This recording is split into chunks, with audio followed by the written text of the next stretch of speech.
Voy a improvisar una pregunta para Lynn, que me supongo que es quien se llevó la parte más laboriosa de este proceso de edición literaria, de fijación de texto. Tiene un nombre muy fancy, ¿verdad?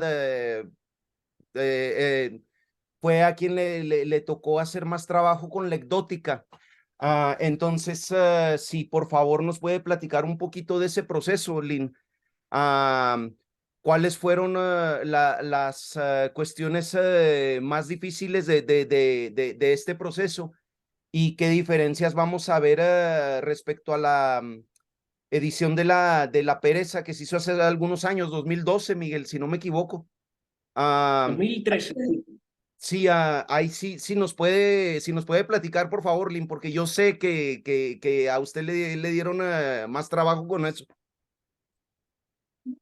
Curiosamente, no, me ha gustado porque me parece muy bien que como el trabajo, la escritura es un proceso tan solitario, trabajar juntos, o sea, como en este caso, yo trabajé también con él en empresa y 10 años después volver a la novela, después también de haber hecho Corazón Azul, de haber leído La Isla Vertical, es como intentarme a otra obra, ¿no? Porque en aquel momento yo estaba empezando a trabajar con Miguel, a conocer su cine, su literatura. Y entonces es como un viaje de regreso, ¿no? Ya el Mar Rojo, Mar Azul requiere otra significación para mí, otro significado, porque veía que como es una novela para nuestra generación, ¿no? De alguna manera, pues, que era como esa Cuba que nos prometían desde la infancia, que iba a ser en el 2000 el paraíso perfecto, ¿no? El paraíso con pizza.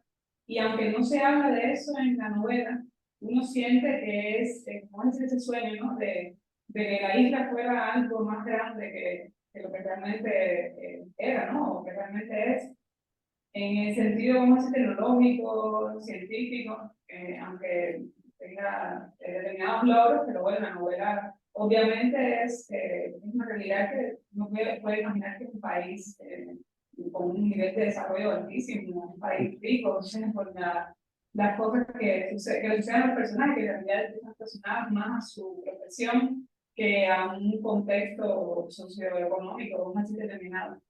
Y entonces, me ha gustado por eso, porque como no pensaba ahora en 10 años después que tendría que participar nuevamente en la creación de una novela, porque me imaginé que sería más sencillo para mí teniendo en cuenta que ya lo habíamos hecho para la Teresa. Pero no, siempre uno encuentra más, y ahí también como autor, ¿no? Como una otra posibilidad, una revisión, como una nueva oportunidad de mejorar, vamos a decir, afinar, ¿no? Los detalles. Sí, porque eso también era, o sea, yo decía en el prólogo que hoy hubiera escrito la novela de otra forma, pero por eso no quería traicionar el espíritu de lo que yo era en ese momento, hace 24 años ya. Entonces, simplemente se trataba de afinar, como decía Lynn, y algunas erratas que quedaron, palabras que faltaban, oración, el orden de algunas oraciones, de la redacción de algunas oraciones, pero cosas pequeñas, porque meter demasiado las manos ya sería como una traición a ese texto de esa persona que yo era en ese momento. Y me parece que eso es interesante, o sea, a mí no me llama tanto la atención los creadores que están de alguna manera reinventando demasiado las obras pasadas o actualizándolas porque creo que es más interesante ver como una evolución, ¿no? En la trayectoria de uno como creador y eso es importante. Entonces sí, fue interesante volver a leer la novela porque Rafael Alcides, que fue el primero que leyó la novela en el 99, me dijo, puede que tú escribas novelas que estén mejores escritas que esta, pero todo lo que hagas va a salir de aquí, estoy casi seguro. Y de alguna manera sí, porque ahí están de alguna manera todos los personajes arquetípicos que me han interesado posteriormente. Entonces es una novela que es una lástima realmente que no se haya publicado en la fecha en que se terminó, que gracias a ti se publicó en La Pereza Ediciones porque le sugeriste a ellos que existía esta novela y si no, posiblemente se hubiera quedado ahí guardada, porque como yo me puse a hacer cine, de alguna manera me distraje haciendo cine, eso se había quedado a un lado y y afortunadamente salió en ese momento, ¿no? Porque era interesante para ver esa progresión.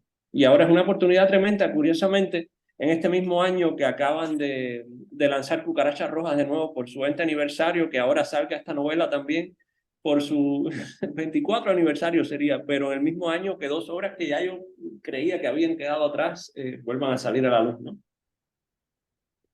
Eso es, sí, pues sí,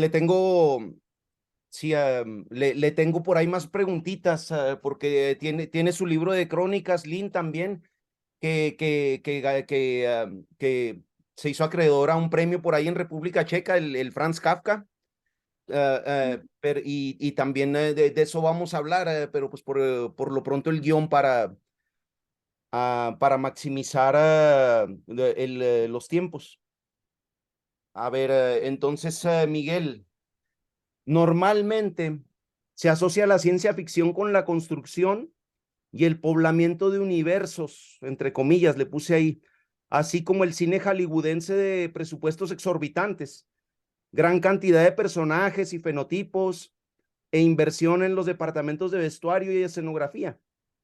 Asimismo, tu obra en conjunto evoca fenómenos literarios como los llamados ciclos Lovecraftianos, cuyas partes se relacionan entre sí mediante articulaciones distintas, a simple vista, de lo que es la estructura secuencial. Al faltar, por un lado, los medios materiales en la producción de tu obra y por otro, atravesar tanto el cine como la literatura, ¿cómo se construye desde tu poética y con los medios que sueles trabajar un mundo de ciencia ficción? Mira, yo pienso que cualquier tipo de creación, al menos de la forma en que yo lo veo, está relacionada inevitablemente con una cuestión rítmica. Y eso se aplica tanto a la literatura como al cine, como a la música, como a la imagen. En ese sentido, la composición y el narrativa de las 2 obras literarias que he hecho de larga duración, que serían Mar Rojo, Mar Azul y La Isla Vertical, están pensadas como un montaje cinematográfico, porque yo, aunque la escribí en el 99, ya yo había empezado a hacer, había hecho unos cortometrajes, y esa limitación, porque los hice con una cámara VHS, no tenía una computadora para editarlos, o sea que tenía que ir de antemano en el storyboard pensando qué ángulo, a dónde iba a cortar, decir a los actores no se muevan, cambiar el ángulo de la cámara y continuar. Y ese corte obligatorio me obligaba a buscar un encuadre que reflejara mejor lo que estaba sucediendo en esa nueva toma, simplemente para que no fuera un ping-pong de un primer plano de un actor conversando con el otro y que se quedara en esa manera de contar que realmente no te aporta la atención de una escena. Entonces, cuando empecé a escribir la novela, empecé a escribir pensando en esto, en que cada plano fuera lo más sintético posible, cada oración en este sentido, para no perder ese sentido del ritmo. O sea, lograr expresarlo con una economía de recursos para que no se perdiera ese ritmo.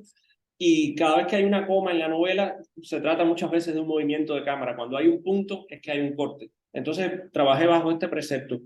Y sí, esa primera novela se trataba de crear un mundo alrededor también del personaje protagónico, de Iván y Azucena y Marina. O sea, hay muchos personajes secundarios que de alguna forma conforman, digamos, la cosmovisión de ese mundo.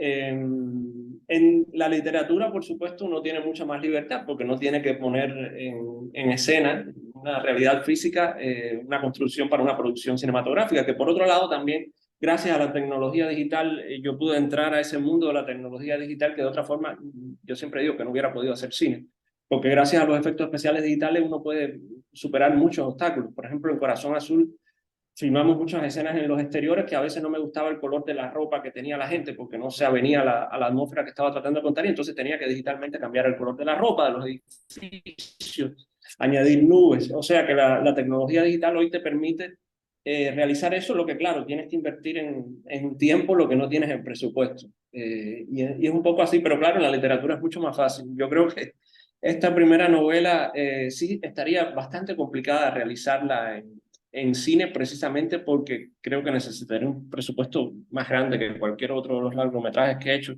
Aunque por otro lado, y eso es algo que varias gente me ha dicho, que por qué no hago una versión cinematográfica de esta novela o de la o de la isla vertical. Y yo lo que siento es que a pesar de que se mueven en el mismo universo que Cucarachas Rojas y Corazón Azul, siento que cuando uno ya cuenta la historia en un formato, es como que ya hice esa película. Entonces no tenía sentido adaptarme a mí mismo, ¿no? Porque yo siempre pienso que cada adaptación debe ser distinta. Por ejemplo, en Memorias del Desarrollo no tenía sentido para mí tampoco hacer una adaptación literal de lo que había escrito El Mundo de No, sino simplemente que aprovechar esa oportunidad para que se convirtiera en una obra distinta, utilizar un punto de vista generacional distinto, cambios inexorables, porque Memorias del Desarrollo también se firmó a lo largo de 5 años y la realidad de alguna manera se va colando en todo lo que te sucede de alguna manera encuentra la forma de imbricarse en la narración de lo que estás contando. Pero ahí está, Omar, si me permite añadir algo, Claro, claro. porque, gracias. Sí, porque yo estaba ahora trabajando con Mar Roja Azul. Yo le decía a Miguel que la manera que está escrita es, vamos a decir, muy fácil de adaptar porque prácticamente tiene la misma gramática, vamos a decir, visual que tiene su película, lo logra también desde la escritura. Y era como, o sea, me daba también como, claro, al ser episódica, como si se pudiera hacer una serie, no sé, como me decía, que lástima, no puedo verla llevar a la animación o a otro formato. ¿No? Sí, claro, pero la animación es un detalle importante porque yo veía muchas veces la novela como un anime oscuro, un dibujo animado japonés bastante oscuro, que fueron los que más me marcaron en la infancia. Así sí se pudiera realizar. Sí. Y sí, eso me pareció que tenía como que ya en esa primera novela tiene mucho de lo que he visto después en sus películas, ¿no? Aunque no sé las escenas exactamente, sí hay atmósferas o ideas visuales que después pueden desarrollar vamos a hacer una variación de 20 ideas en Corazón Azul, por ejemplo, que fue la película porque también trabajé, ¿no? Así, durante tanto tiempo que me permitió entender más el proceso creativo desde dentro. Además fue curioso, sí, porque también terminó en la portada de Mar Rojo, Mar Azul, cuando en el 2013 salió a partir de una fotografía, se hizo el dibujo de la portada y muchos de los dibujos que aparecen en el interior de la novela también. Y nosotros estábamos conversando y casualmente decía, bueno, si nos hubiéramos conocido en aquella época, a lo mejor hubiéramos hecho la película. Pero bueno, hubiera sido un proyecto de vida completamente distinto, porque en aquel momento yo me fui para Nueva York. Pero nada, dadas las características, yo creo que ella hubiera podido hacer el personaje de Marina perfectamente. Sí, como que te da nostalgia, ¿no? de ese tiempo en la novela también. Por eso, más por la infancia esa, dentro de, vamos a decir, de Cuba, en comparte un segundo mundo. Y esa idea ya más grande, ¿no? Sí. Que yo hablaba al principio. Porque ahí pasó una cosa interesante. Casi todos los personajes de esa primera novela eran mis amigos o mis conocidos de esa época. Y de hecho, me alegra haberlo escrito porque incluso los diálogos y el lenguaje es exactamente, o sea, están extrapolados a una realidad descolocada y desquiciada, pero las esencias de sus resortes psicológicos son las mismas. Y entonces es muy curioso porque ya hoy no podría escribirlo porque no me acordaría. Yo mismo estaba leyendo los diálogos y recordando a esas personas hace 20 y pico de años y ya no lo hubiera podido hacer. Entonces, que eso es algo que también hice en la isla vertical, extrapolar personas, a veces juntarlos, personas que no se conocen, pero es como un experimento químico donde dice, bueno, si este fuera pareja de esta, ¿cómo se relacionarían? O sea, fue un experimento interesante en ese sentido. Y ahí está el arquetipo, digamos, del personaje inadaptado, o sea, que en este caso el personaje de Iván y su novia Azucena al principio de la novela aparecen como una pareja que tiene todo el mundo por delante, todo resulta un futuro prometedor donde la ciencia va a lograr, digamos, la armonía de la sociedad y por supuesto eso termina muy mal y de alguna manera lo que se hace es evidenciar el fracaso humano detrás de esta fachada de progreso tecnológico. Es bastante pesimista, pero por otro lado también es una novela muy juvenil. Ya no la pudiera escribir de esa forma, ni esos personajes. Es muy curioso porque estábamos viendo ahora muchas referencias, o sea, yo estaba recordando que es una amalgama de... Hay escenas que me recuerdan, bueno, por supuesto, a dibujos animados japoneses en la película Baldios, que fue traducida como Yaltus aquí en Cuba. Pero también hay escenas que parecería imposible conectarlas, pero hay una escena que se remonta mucho, un capítulo, fíjate que estoy hablando como cine, que se remonta mucho a Luz de Invierno de Bergman, cuando el personaje del cura empieza a insultar a su compañera y le dice unas verdades horribles, y toda la novela está llena de referencias mucho más cinematográficas que literarias en ese sentido. Hay otra referencia a la película La Celebración también, del Dogma 95, por mencionarte algunos, pero en realidad es casi constante. Lo que pasa es que está hilvanado orgánicamente dentro de la historia que está contando la novela, pero las referencias cinematográficas están permanentemente. Eso es muy interesante, no lo noto mucho. Sí, no lo cuento. O sea, en el sentido de que la manera que está narrado es muy personal, o sea, no, que cuando a mí me lo dice, claro, digo, sí, pero es como, lo veo más como cosas de los autores que no necesariamente uno se lo lleva. Lo que es interesante es uno saberlo. Sí, claro, porque lo interesante es que quizás esta novela no es tan autoconsciente de las referencias como, digamos, pasó, que Cucarachas Rojas tampoco. Cucarachas Rojas y esta novela están en ese tipo de narración donde no hay nada extradiegético, digamos, en demasía, comparado con Memorias del Desarrollo y Corazón Azul, donde el metadiscurso sí se hace evidente desde el punto de vista lingüístico. O sea, se crea una conexión visceral, sensorial, pero a la vez hay una distancia, constantemente hay una ruptura de recordar que estamos viendo una construcción narrativa. Que en esta novela sí existe, hay un momento en que mi personaje hace como un testamento, que es de alguna manera una declaración de principios sobre el cine que quiere hacer. Que eso curiosamente sí se publicó en esa época, se publicó en la revista El Caimán Barbudo en el 2000. Pero bueno, yo lo había escrito para que apareciera en la novela y después se publicó por separado. Fue lo único que pude publicar en aquel momento en términos de literatura y después hasta terminar, ¿no? Memorias del Desarrollo fue que empecé a publicar otros textos. Excepto uno en el 2006 que se llama La identidad geográficamente indefinida. Pero realmente me concentré más en el cine. Y entonces nada, sí fue un poco así el proceso. Ay, no, vámonos con el guión porque te digo, yo tengo una forma muy desordenada y de pensar. Sí, yo también. La isla vertical guarda semejanzas en temas y recursos con múltiples obras como La Colmena de Camilo José Cela, la poesía de Antonio Machado, Las Islas Extraordinarias de Gonzalo Torrente Ballester, la pieza teatral también adaptada a cine, El Cementerio de Automóviles del también cineasta Fernando Arrabal, o la propia Memorias del Subdesarrollo de Edmundo Desnoes, y en alguna ocasión creo que hablamos de Dostoyevsky, de Crimen y Castigo. Dostoyevsky también tiene otra que se llama por ahí Memorias del Subsuelo. Esa fue sí. Sí, Esa fue muy importante para mí cuando la leí. Pero Memorias del Subsuelo y Memorias del Subdesarrollo, porque a su vez Edmundo Desnoes estuvo muy marcado también por Memorias del Subsuelo y por Camus también. Albert Camus, el extraño y el extranjero.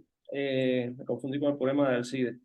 Y sobre todo ese personaje distanciado que observa sin involucrarse, que a mí me llamó mucho siempre la atención en Memorias del Subdesarrollo, porque cuando yo vi la película, no había leído la novela, la vi con 16 años y siempre me llamó la atención que este personaje que de alguna manera le cuesta relacionarse emocionalmente con la sociedad, porque muchas veces la gente lee que el personaje es un misógino, pero no, es un hombre que realmente le fallan las relaciones afectivas, no solo con las mujeres, sino con todo el mundo. Es un misántropo de alguna manera, y entonces es un individuo que de alguna manera, al no poderse relacionar, no tener una relación emocional estable, se parece de alguna forma a la mentalidad de un adolescente que anda un poco a la deriva. Y en ese sentido, cuando uno es adolescente y ve la película, a mí me marcó mucho por eso. Además, sobre todo porque siempre me llamaron la atención las películas que te dejan un sabor incómodo, las obras que de alguna manera no te ofrecen una solución, que te generan más preguntas que respuestas. Ese es el cine que me marcó de alguna manera en la infancia y la adolescencia y por eso el que trato de hacer. Y entonces la Isla Vertical sufrió un proceso interesante, porque siempre mi literatura ha quedado un poco rezagada en el tiempo. Yo había escrito la mayor parte en el 2005, pero empiezo a hacer memorias del desarrollo y la escritura se quedó ahí paralizada, hasta que después de hacer Nadie y Corazón Azul, en el 2021 decido terminarla. Y entonces eso fue un proceso muy interesante, porque como ya había en el 2005 dividido la narración en dos protagonistas, que son esencialmente Marcos y el narrador, un narrador de dudosa identidad, que bueno, hay pistas en la novela hacia quién puede ser. Pero básicamente esa distancia de las voces creo que mejoró mucho más con la distancia en el 2021. Y eso es, a veces es importante dejar descansar las obras, porque en otros casos la gente te dice que cuando te abandonas una novela ya pierdes el impulso, el ímpetu y que ya nunca va a ser igual.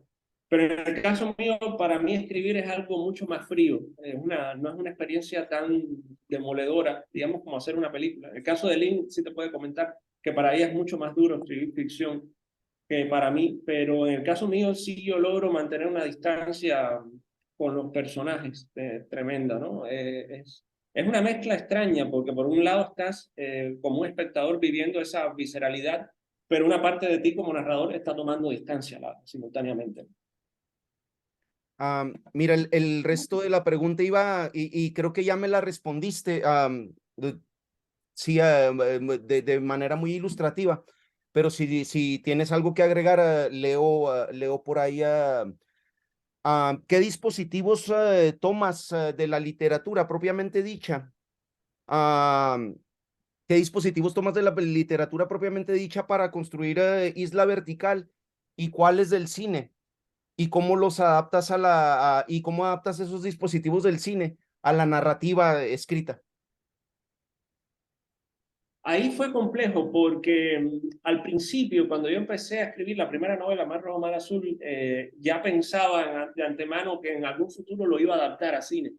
Pero después decidí que realmente, digo, pues déjame olvidarme de eso, déjame utilizar los recursos que tengo cinematográficos, pero no necesariamente tiene que realizarse, porque en la Isla Vertical sí hay muchas escenas, o en la misma Mar Rojo, Mar Azul, que hay escenas que son muy operáticas, que son, digamos, cinematográficas, donde no hay diálogo, donde hay puramente descripción visuales. Pero en la Isla Vertical empieza el elemento este de Marcos, donde tú vas narrando en tercera persona lo que le va ocurriendo, pero en algunos momentos entra el diario del propio Marcos, entra su propia voz en off. El narrador hace comentarios sobre lo que opina que Marcos está haciendo o lo que está sucediendo. Entonces se complicaría bastante, habría que darle la vuelta para hacer una adaptación cinematográfica, porque realmente en ese momento ya no estaba pensando tanto como con Mar Rojo, Mar Azul en una adaptación cinematográfica. Estaba sencillamente explorando las posibilidades de la literatura, pero sin pensar directamente en adaptarlo al cine, aunque utilizando las herramientas que tenía como realizador. Entonces se trataba de crear una narración donde, porque ¿qué pasa? La historia de la Isla Vertical, cuando tú vas a su esencia, es relativamente sencilla. O sea, es un joven que vive en un edificio que ha quedado parcialmente sumergido en el mar después de un cataclismo que nunca se explica realmente qué fue. Y ahí en ese edificio lo comparte, entre otras personas, con una mujer que es de alguna manera una muchacha que es el objeto de sus desvaríos eróticos, que es el personaje de Malva, y la hermana de esta, que es Malu. Y entonces es una especie de triángulo torcido, pero que de alguna manera es bastante sencilla la historia cuando te pones a analizarlo. Entonces por eso yo sentía que necesitaba crear todas estas distintas capas narrativas para darle una mayor complejidad a esa historia. Y de alguna manera siempre crear la sensación de que no sepamos qué suelo estamos pisando narrativamente, qué cosa es alucinación, qué cosa está sucediendo realmente. Y esos dos mundos, que después en la novela eso fue un hallazgo, después que la retomé en el 2021, cuando empieza esta otra realidad donde aparentemente no ha sucedido ninguna catástrofe, y entonces uno se pregunta, ¿el Marcos de esta realidad está imaginando al de la Isla Vertical, este edificio en el medio del océano, o es al revés?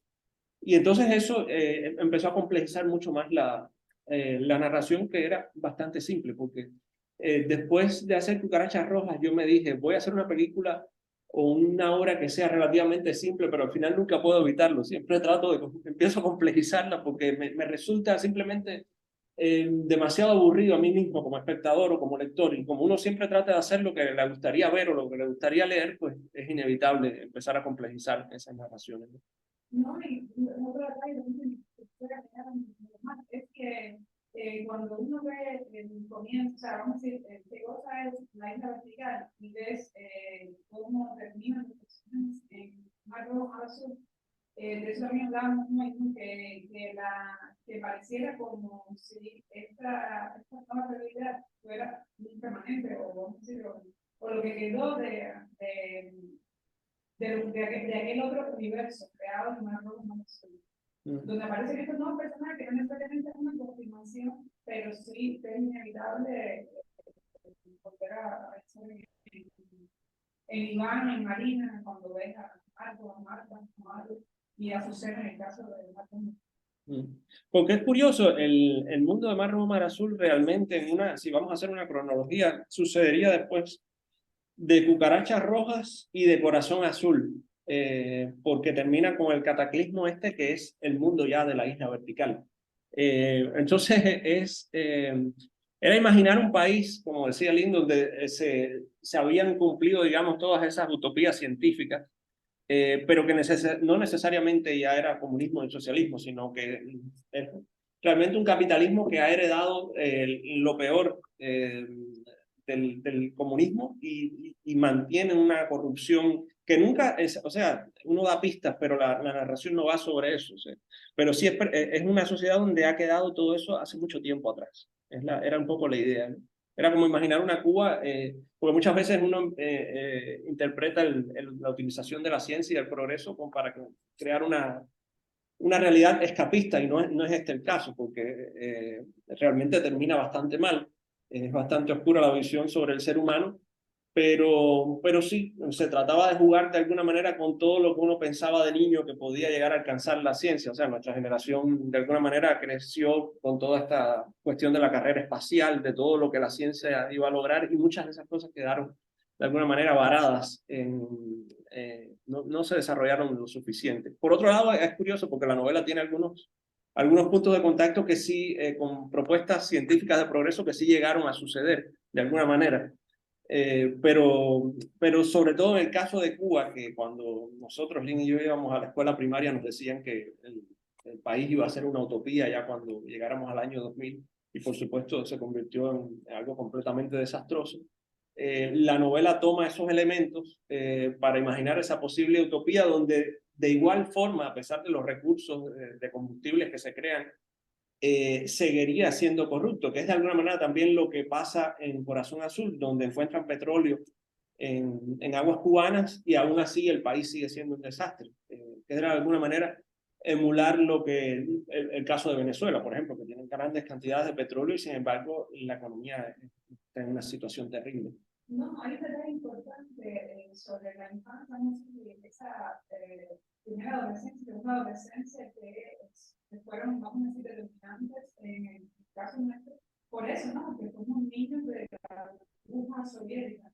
Y yo creo también que más una cosa que me identifica es que es como si, o sea, fue esa década, porque en 1999, donde ya había colapsado el campo socialista, el país estaba completamente, vamos a decir que esa distopía que crea Miguel era la realidad nuestra, pero ¿cómo decir? Pero era como una realidad donde él rescata como consuelo la infancia, la adolescencia, porque en ese momento para nosotros eso era real, o sea, eso iba a ser posible.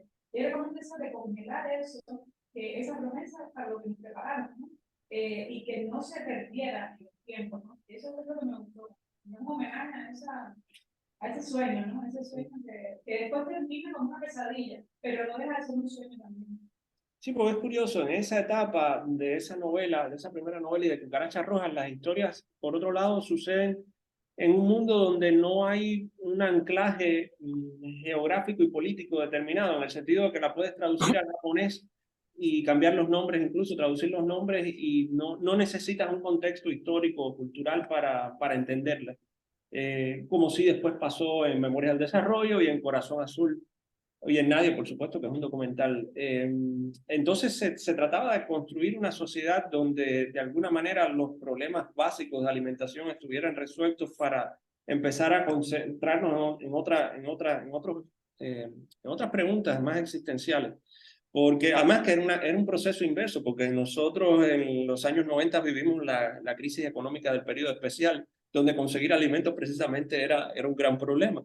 Entonces, se trataba de hacer un acto de abstracción para imaginar las problemáticas artísticas que realmente me interesaban tratar en aquella época y que me siguen interesando. O sea, el cine político, en el caso mío, o el arte político, llega porque es inexorable, o sea, en el contexto que vives, que llegues a eso, pero siempre parte de una problemática humana, o sea, de cuestionar realmente el ser humano y tratar de buscar las zonas más oscuras, hablar de lo que no se habla. Ese siempre ha sido, en toda mi obra, lo que me ha llamado la atención, o sea, porque yo siempre he dicho, si uno va a crear un arte fuera de las presiones del mercado, de la industria, deberías realmente buscar todo lo que no se habla y ir, si es preciso, en contra de todas las banderas. Yo pensé que iba a ser la misma editorial que sacó Isla Vertical, la que iba a sacar a Mar Rojo, pero pues ya veo que es diferente. Bueno, sucedieron muchas cosas, fue muy controversial el lanzamiento de la Isla Vertical, así que no creo, yo realmente, yo voy a donde me llaman, entonces Hurón Azul me ofreció publicarme la novela y yo encantado, o sea. Fíjese que en la mayoría de los casos es también uno al trabajar en diversos contextos, en este caso editoriales, proyecta uno una aptitud que es la de que el buen gallo en cualquier gallinero canta. Es que parte también de la manera en que yo he hecho mis películas. Yo siempre veo que hay muchos cineastas independientes que a veces tienen que hacer compromisos a la hora de tocar puertas para buscar presupuestos para sus películas. Entonces yo siempre he sido de la opinión de que es mejor avanzar de poquito a poco y que si viene alguien que genuinamente se interesa en tu trabajo y cree en tu visión y en lo que estás haciendo, esa persona quizás te ofrece ayuda de manera natural. Pero desde el momento en que tú tocas la puerta para pedir ayuda, quizás eso trae consigo un compromiso que no es el ideal para el desarrollo creativo de una obra. Sí, completamente de acuerdo. Entonces, algo más que agregar antes de volver al guioncito. Lástima que estuvo engavetada, creo que fuiste tú mismo el que, como vamos a decir, el que movió para que la novela saliera finalmente. Fuiste tú, ¿no, Omar? No, pues aquí aquí en la Universidad de Texas en El Paso hay un programa de escritura creativa, es un máster en Fine Arts en escritura creativa. Y entonces tenía yo varios compañeros que ya estaban dando sus primeros pasos en la publicación de sus obras. Alguien me dio el dato de de ese editorial y me puse en contacto con ellos. Dije, del suelo no voy a pasar. Aquí tengo una obra muy original. Sí, que varias veces te lo he comentado yo, Miguel, que es la cuestión en la que en la que pongo más atención yo como espectador, como lector. Y entonces eso le comenté a Grady González, que era la persona en aquel entonces que gestionaba este proyecto de editorial La Pereza. Y nada, que me respondió el correo y le dije a Miguel, oye, pues que aquí hay una gente a la que le llama la atención esto que tú hiciste y de ahí en adelante el resto es historia, como ustedes lo saben mejor que yo. Sí, porque Sí, no, realmente. sí, en el 99, cuando yo la escribí, creo que en el 2000, la mandé a un concurso aquí en Cuba, que ahora ni recuerdo cuál fue, alguien me lo sugirió y después me dijeron, no, es que a los jurados les costó mucho trabajo leerla porque estaban escritos en un formato que no era, o sea, era como un bloque así completo, todos los diálogos y toda la narración, y bueno, se quedó eso ahí, yo dije, como no, yo no conocía el mundo literario, simplemente la dejé y seguí haciendo cine, me distraje con el cine, aunque curiosamente yo había comenzado a escribir antes de hacer cine, porque a los 12 años escribí en una máquina de escribir Remington de los años 50 3 capítulos de lo que iba a ser una novela de fantasía que estaba muy Experiencia marcada, por ergonómica supuesto, más enriquecedora. Perdón por la interrupción. Sí, sí. Que por supuesto era muy deudora del Señor de los Anillos y todos estos relatos de fantasía heroica, aunque era un poco más oscuro, pero bueno. Pero ya cuando tenía 16, 17 años empecé a escribir cuentos ya escribí como 6 de ellos, con otros intereses narrativos ya más maduros. Y entonces es que llega a la cámara de video VHS que se la regala mi tía, mi papá cuando va de visita a Estados Unidos, y ahí es que empiezo a hacer cine y pues ahí se quedó la literatura, porque el cine para mí se volvió la manera de combinar la literatura con las imágenes en movimiento, con el dibujo, y entonces se volvió el vehículo de expresión ideal, pero realmente el origen mío había sido literario. Sí, pero cuando uno ve Mar Rojo, Mar Azul, cuando la estás leyendo, también le comentaba eso a Miguel, ahora que mientras trabajábamos, que es muy fácil de llevar al cine porque tiene prácticamente la misma gramática que él desarrolla sus películas. Y entonces como cada oración es un plano. De hecho, hay momentos que yo le digo que, mira, esta idea quizás se puede mejorar y me dice, es que no puedo separarlo porque yo lo veo como una misma secuencia, o sea, como que está pensándolo, independientemente de que a mí no me gusta mucho tampoco esas, vamos a decir, las etiquetas esas de que si es un cineasta que escribe como para cine o que, o sea, que hace novelas cinematográficas, por De ejemplo, ese acuerdo. tipo de comentarios. No me gusta porque es como que te encierra y no es tampoco tan, vamos a decir, es una novela, o sea, es un producto literario.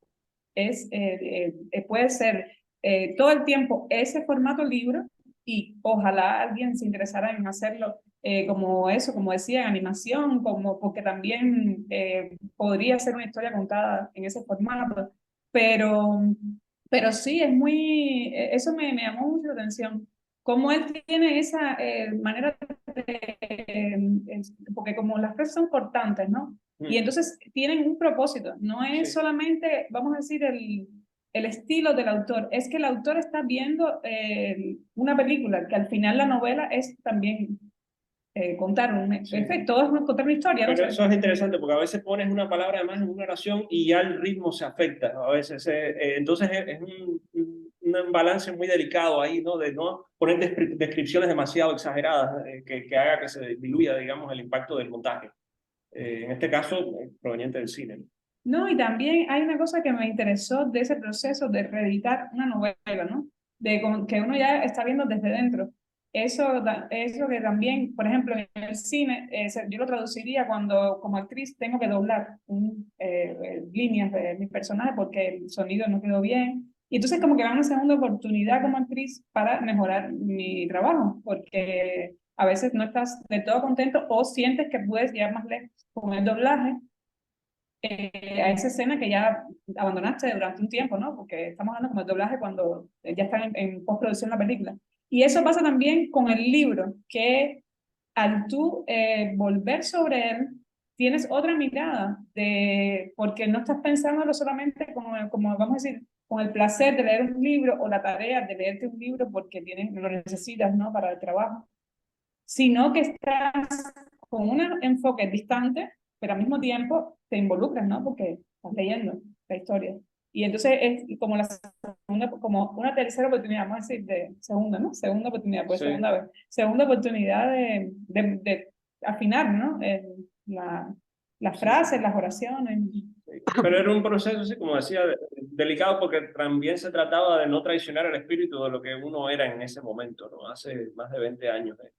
Entonces es curioso porque es tratar de, lo que te decía, o sea, yo lo hubiera escrito de otra manera hoy en día, pero sería una novela completamente distinta, o ya no sería posible hacerla. Entonces se trata de afinar el espíritu de lo que uno era en ese momento, ¿no?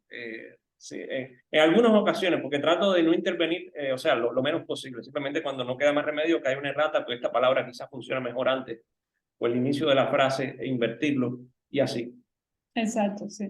Sí, esos son los detalles, así que prácticamente creo que se ha trabajado también en esta segunda fase, ¿no? De edición. Y sí, yo siento eso, ¿no? Como como parte, vamos a decir, ya como lectora, siento eso que es como una novela que guarda como celosamente la infancia y la adolescencia dentro de esa circunstancia que vivimos, que es como un planeta, otro planeta, ¿no? Vivíamos en el planeta soviético. Y ese planeta soviético, de alguna manera, está, ¿cómo decir? La parte funcional de ese planeta es, vamos a decir, el universo de los personajes que permite, esta es ya mi opinión, ¿no?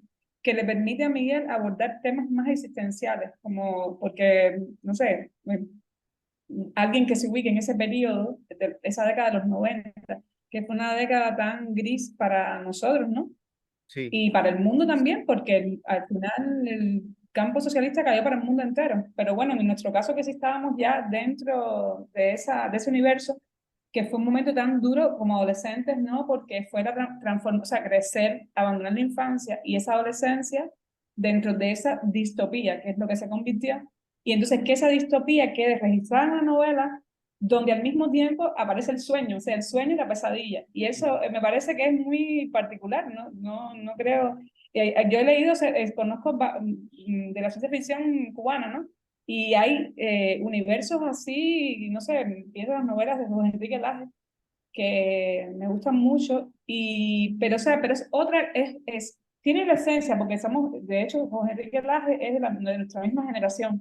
Y tenemos, yo veo que tiene muchos puntos en común con el trabajo de Miguel, pero de Mar Rojo Mal Azul en particular, yo creo que es eso, como un canto a la infancia, a la adolescencia, a pesar de que sea oscura la novela. Qué lástima no haberla visto en esa década de los 90 en eso, una serie de televisión, en algo que pudiera llegar, ¿no? A Bueno, pero los para eso haría niños. falta una producción que no tendría o sea, ni tuve ni tendría posiblemente. Yo Sí, creo que en el podría contexto ser. de Cuba solo podría existir en formato literario, no sé que se hiciera en animación, que es lo que podría decir. Lamento estar en desacuerdo. Si se me permite la opinión, te digo, la palabra adaptación, cuando tú ves un trabajo cinematográfico que toma como base una novela u otro trabajo de literatura, es muy inadecuada. O sea, lo que sale, ¿verdad? De las ideas que tú sustraes de una novela es una criatura distinta.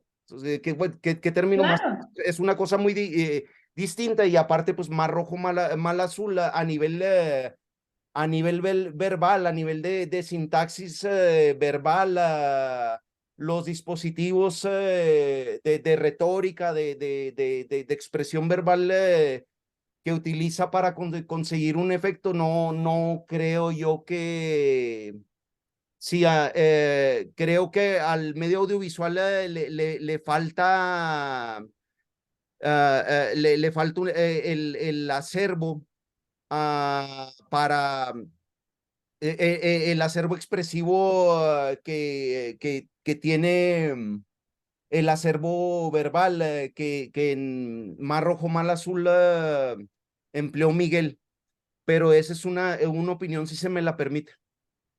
sí, no, pero también, por ejemplo, existían en los estudios de animación del ICAI, que quizás a lo mejor en formato de animación, el hecho, o sea, el que es difícil para uno ver que es una obra que representa, vamos a decir, no es que no dialogue con el lector de hoy, es que el lector de entonces habría sido su primer, vamos a decir, habría apuntado hacia ese niño, adolescente ya que está enfrentándose a su propia crisis, a su propia pérdida, ¿no?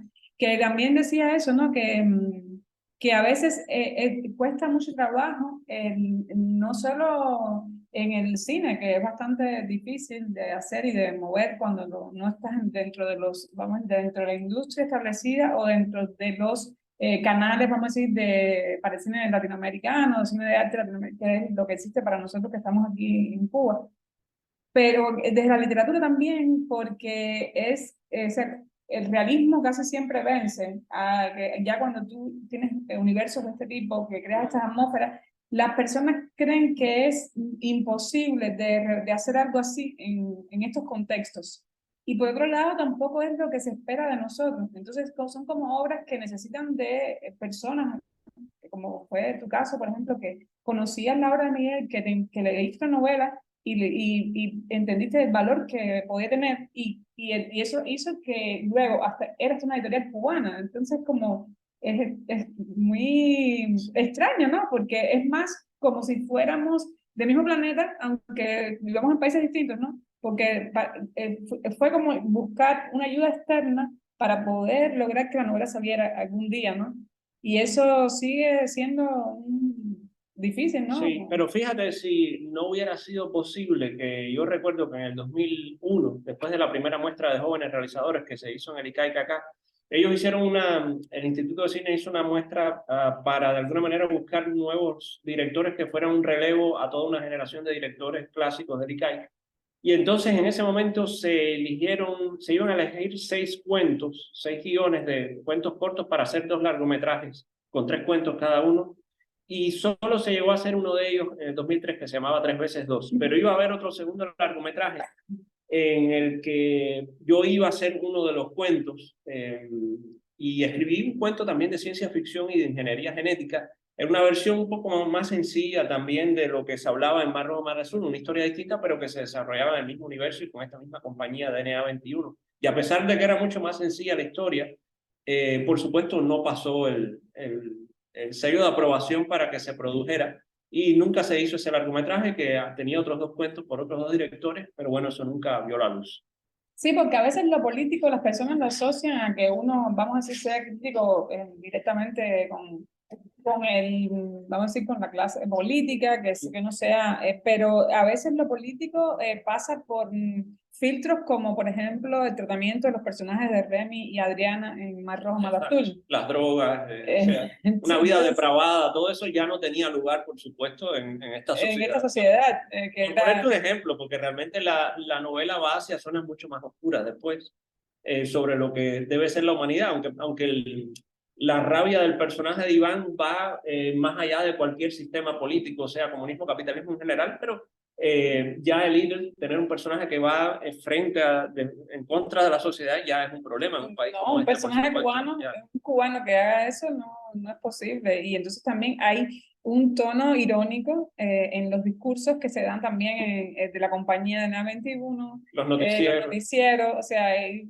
manejo de ironía, o sea, como también eso evidentemente puede haber, porque de hecho, hace poco Miguel estaba haciendo una transcripción de un texto que le publicaron en una revista cubana y se dio cuenta de que le cambiaron una... No, yo me acordaba porque sí. me lo dijeron cuando era un texto que yo había escrito en el 2006 para la Gaceta de Cuba que se llama la identidad geográficamente indefinida, y entonces ahí yo hablaba realmente de cómo en la infancia son experiencias sensoriales las que realmente te conectan con un país o con un lugar, y que en el caso mío el dibujo animado japonés, habiendo tenido durante la infancia dibujos animados estadounidenses, soviéticos, cubanos, siempre yo me conectaba con los japoneses, y tú pudieras decir que es algo irracional, pero cuando te pones a ver, Japón también es una isla, igual que Cuba, también es una cultura muy nacionalista, le gusta el melodrama. Tuvieron una catástrofe nuclear, en Cuba se tuvo la probabilidad de que hubiera una catástrofe nuclear, pero hay muchos puntos en contacto en general entre las dos culturas que aparecen no ser evidentes a veces, pero bueno. Y sin embargo, yo me conectaba mucho con esas historias. ¿Y por dónde iba? ¿Qué era lo que estaba diciendo? El personaje del Che que tú hablas del Che. Entonces en este texto yo hablo el personaje, de... no, perdón, el che. No, por ahí voy después a explicar por dónde el comentario de el Che, porque fue una cosa curiosa que pasó después. En ese texto que escribí para la Gaceta de Cuba, yo ponía el ejemplo de que yo estaba dispuesto a sacrificar todo por el cine que me gusta hacer y que estaba dispuesto a hacerlo con el mismo fanatismo que llevó al Che Guevara a morir en Bolivia. Y entonces el editor cambió la palabra fanatismo por pasión. Puso con la misma pasión. Pero es como... El editor de la Gaceta. Sí. Pero que es muy gracioso porque eso se parece a la escena misma que había vivido el mundo de Snow cuando escribe Memorias del desarrollo, que él hace una anécdota de cuando escribe un texto una vez en los años 70 donde compara al Che Guevara con Superman, y entonces también eso le busca un problema, ¿no? Porque y él lo justifica diciendo, bueno, en Estados Unidos tienen un personaje que es de muñequitos, ¿no? Es un cómic, pero nosotros tenemos un Superman que es de carne y hueso, que es el Che Guevara. Y entonces, por supuesto, eso fue peor todavía el remedio que la enfermedad. Mi frase Pero muy curioso, favorita. ¿no? Esos dos. Sí, sí, no, sí, por eso dicen que lo peor que puede haber en esta vida son las dependencias, te pones en manos de los demás y entonces por eso no me extraña haber visto, haber visto una situación similar en Corazón Azul. Es una idea muy, muy, sí, es pura heterología, o sea, en el contexto casi en el contexto que la pongas, estoy muy seguro que va a funcionar. Es lo que pasa cuando te pones en manos de alguien más, aunque no tenga la amplitud de visión que tú como creador tienes. O sea, no, te digo, a veces el puesto les queda grande, pero un comentario. Sí, No, perdonen. Es muy pero curioso porque más para azul hay una escena de Iván con el decano que también se parece un poco a lo que fue después la escena del decano desde otro punto de vista, porque el personaje de Iván es un científico, pero el decano en Corazón Azul, sí, el personaje de David es un artista visual. Y entonces es simplemente esas relaciones de poder, ¿no? Hasta qué punto, porque el decano le dice a partir de un cuadro que dibuja David, que es un monstruo, y David lo titula Héroe Nacional, que se llama Héroe Nacional. Y entonces el decano le dice, no, pero en realidad la imagen no importa, el problema es el título que le pusiste. Y entonces, si cambias el título ya no hay ningún problema, ¿no? Pero ahí él lo desafía abiertamente y le dice que no, y si no cambia nada, ¿qué pasa? Y bueno, ese es el proceso ya, digamos, de radicalización del personaje de David. Pero bueno, es curioso cómo él ha tenido una evolución en esas tres obras, ¿no? no, pero yo siento que en realidad la búsqueda de la belleza puede llegar a ser lo más subversivo que uno puede hacer. O sea, más allá de un gobierno o de una estructura, o sea, cuando uno está trabajando de esa manera, o sea, como quieres encontrar la belleza en tu obra, eso creo que es como, porque es lo que yo sentí mientras hacíamos Corazón Azul. Es lo que decía también Rafael Alcides, que el gran problema es interpretar la belleza como algo realmente edulcorado o que de alguna manera sea agradable, y realmente la belleza puede ser dramática. O sea, Alcides decía que detrás de la belleza siempre, de la verdadera belleza siempre hay un drama. Es la diferencia entre algo bonito y algo bello. Es lo que decía un profesor mío en la escuela de cine, Mahmoud Hassan. Él hablaba, por ejemplo, ponía de ejemplo la película Lawrence de Arabia, y decía, bueno, si tú ves todas estas panorámicas del desierto, la composición es perfecta, el cielo es azul, el desierto se ve increíble, pero es una tarjeta postal porque realmente no tiene, la imagen no tiene fuerza dramática, carga simbólica dramática. Y entonces eso yo creo que es esencial. Para mí ese fue un comentario muy importante de ese profesor. Me hubiera gustado conocerlo más. No sé dónde estará ahora. Era un profesor de edición, Mahmoud A Hassan, mí, de origen inglés, era inglés, pero era de origen árabe, porque no recuerdo de qué país. a mí también, por ejemplo, me pasó con Corazón Azul como también me pasó con Nadie, y especialmente porque es sobre un poeta, ¿no? Que cuando Rafael Alcides, cuando poníamos la película, por ejemplo, en distintos, vamos a decir, en distintos espacios, recuerdo un momento particular donde se la pusimos a un investigador, un intelectual muy reconocido cubano, Ambrosio Fornet, falleció hace poco. Y yo recuerdo algo que me impactó mucho cuando él empezó a ver la película, porque él, mientras Alcides hablaba de temas más relacionados al mundo de la literatura, de la poesía, del cine, él reaccionó bien, pero cuando entró ya a lo político, desde el punto de vista del propio Alcides, él se sintió amenazado y hasta agredido, porque era un hombre de la revolución, más un intelectual de la revolución. No era el caso de Alcides, que se había apartado. Y él le dijo una cosa a Miguel que a mí me llamó la atención, que le dijo, esta película es engañosa, porque tú te empiezas a seducir Y cuando tú estás ya te has seducido, entonces es que viene como el golpe, ¿no? Y eso me dio como que bueno, o sea, en cierto sentido, ¿no? O sea, obviamente para él fue difícil porque la revolución ya ha pasado como una religión, ¿no? Y entonces es como, esa era su diosa, ¿no? Y de pronto eso, claro, eso para él fue impactante, me imagino, no, lo viví, y sus reacciones que fueron bastante intensas. Eso es lo que pasa también en Mar Rojo, Mar Azul, que la primera mitad de la novela, digamos, está más dedicada al progreso, para cuando el mundo todavía tiene posibilidades de convertirse en algo donde realmente funcione la mecánica de la sociedad. Y ya después en la segunda mitad sí empieza el descenso de Iván hacia ese lado oscuro, que es debatible, o sea, porque Iván, a través del personaje de Marina, desciende a cosas terribles, porque eso también es muy importante, que para mí el protagonista no tiene necesariamente que ser un héroe en el sentido tradicional, de hecho es un antihéroe, se convierte en un psicópata. Empieza, que es algo también que pasa en Corazón Azul, que mucha gente esperaba que los mutantes, como estaban en contra del gobierno cubano, fueran representados como los mutantes heroicos, y no, realmente a mí me gusta buscar la oscuridad en todos los lados involucrados en un conflicto, porque si no terminas haciendo propaganda para uno de ellos. Y entonces también mucha gente, como yo interpreto el personaje del caso número uno, cree que yo soy un terrorista y que lo que quisiera es poner bombas y explotar hoteles donde matan personas inocentes. Pero es que realmente tú estás construyendo un personaje que es dramático, no es...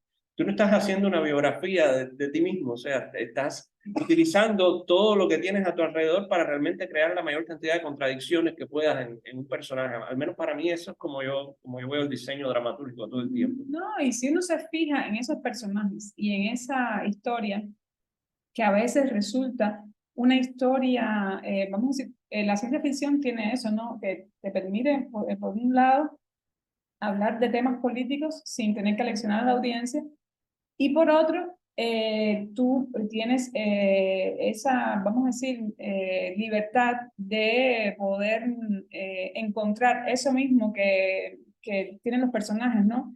Que dentro de toda esa destrucción, dentro de ese mundo que los aparta, que los niega, ellos tienen una, o sea, al final están tratando de salvarse, ¿no? Y entonces, ese mundo porque yo en una de las preguntas que tú en el principio que le hacías a Miguel, estaba pensando en esa idea que tú mencionas de cómo él podía hacer ciencia ficción en un país, no sé, o sea, pensando siempre que en los grandes presupuestos para el cine de ciencia ficción o el gran presupuesto que significa imaginar, o sea, un presupuesto, ya vamos a decir humano, un capital humano, imaginar esos mundos que podrían parecer ajenos para otros, por ejemplo, otras culturas, incluso cercanas a las nuestras, vamos a decir, el mismo, de la propia Latinoamérica, ¿no? Que por qué este interés en hacer esas obras, ¿no? Aquí en una isla tan pequeña. Y claro, obvio, está el caso de Japón, pero bueno, sabemos la diferencia que hay entre Cuba y Japón, obviamente. Por eso es más extraño todavía. Y entonces, a veces en la ciencia ficción tú entras o no entras. O sea, es como yo te estoy proponiendo un mundo y tú aceptas entrar en ese viaje o no, simplemente. Tiene también ese riesgo, que hay veces que las personas las ingresan del mundo y no entran nunca en esa imaginación del cineasta. Y entonces, la belleza, como decía Miguel, y también lo plantea Alcides en Nadie, me gusta como atrapar esas ideas de ellos, que hay una belleza en ese drama de la pérdida y el cómo la persona se enfrenta a esa pérdida, ¿no? ¿De qué manera? Es lo mismo eso, destruyendo un hotel, matando al hombre que mata el árbol, que lo que quieres es desaparecerlo porque es como tú no lo plantaste, o sea, como porque lo destruyes. Y que, claro, son cosas que uno experimenta también en la vida porque ve cómo con la facilidad que alguien llegue y corta un árbol, así como que lleva años ahí y son eventos de la realidad que pueden llegar a convertirse en algo cotidiano, pero cuando lo sacas en una película que tomas distancia, entonces ya toman otra dimensión, ¿no? En Corazón Azul también hay muchas referencias, por ejemplo, cuando secuestran al político que lo quieren forzar a tener sexo con su hermana, la manera en que lo matan es muy parecida a la gente la nación islámica, o sea, de ISIS, que le cortan la cabeza, se ve que le empiezan a cortar la cabeza. O sea, hay muchas referencias que crean gran incomodidad. O sea, en Estados Unidos la película ha tenido difícil exhibirse por esas razones, ¿no? Porque tienes una narración muy fragmentada, personajes que no son agradables y bueno, todas estas referencias al terrorismo, por supuesto, no son bienvenidas en una sociedad y en una época también de pandemia y de post-pandemia, donde hablar de estos temas no son suficientemente edificantes. ¿Qué Y de pasó también? hipersensibilidad también. Sí, pero también ese nacionalismo, ese querer preservar algo propio, también está en la cultura islámica, o sea, que tenemos ciertos puntos en común desde el punto de vista de la Revolución Cubana. No ya de, vamos a decir, de la Cuba que pudo ser una república, o sea, la experiencia de la Revolución Cubana, que ha sido como muy de ese nacionalismo, el querer, esa religiosidad también, la figura de un líder, que casi es una cosa mesiánica completamente, tú te das cuenta de que la idea no es tan descabellada, o sea, también el hecho de cómo llegó la revolución al poder, o sea, fue una revolución violenta y de terror, o sea, es una metáfora también de lo que fue el proceso mismo de la revolución cubana, quizás ese espejo, vamos a decir, que destruye lo que yo quiero proyectar, sea lo que haga que también que genere un rechazo en la película y en los personajes también, ¿no? Porque al final no son héroes. No me sorprende que sí estuviera las audiencias norteamericanas hipersensibilizadas a algunos de los temas que se tocan en Corazón Azul, especialmente la cuestión ahí del terrorismo. ¿Cómo ven? ¿Hay algún tema que quieran plantear o les hago una preguntita del cuestionario? Vamos con el cuestionario. Sí, sí. Las relaciones de los protagónicos masculinos y femeninos. Por ejemplo, Malú, Malva y Marcos en Isla Vertical. Lily, Adam en tu primer largometraje. Marina, Iván y Azucena en tu primera novela. E incluso Sergio y las distintas mujeres con las que sostuvo relaciones de pareja en Memorias del Desarrollo observan un patrón. La parte femenina parece catalizar la madurez de la masculina en una conjugación que insinúa la unión, catastrófica en todos los casos, de dos partes separadas de un mismo personaje o elemento de la naturaleza, por llamarlo de alguna forma. Esto obedece a un mismo tema en el conjunto de tu obra, o a las razones por las que esto ocurre, o las razones por las que esto ocurre, atienden a causas distintas en cada una de las partes.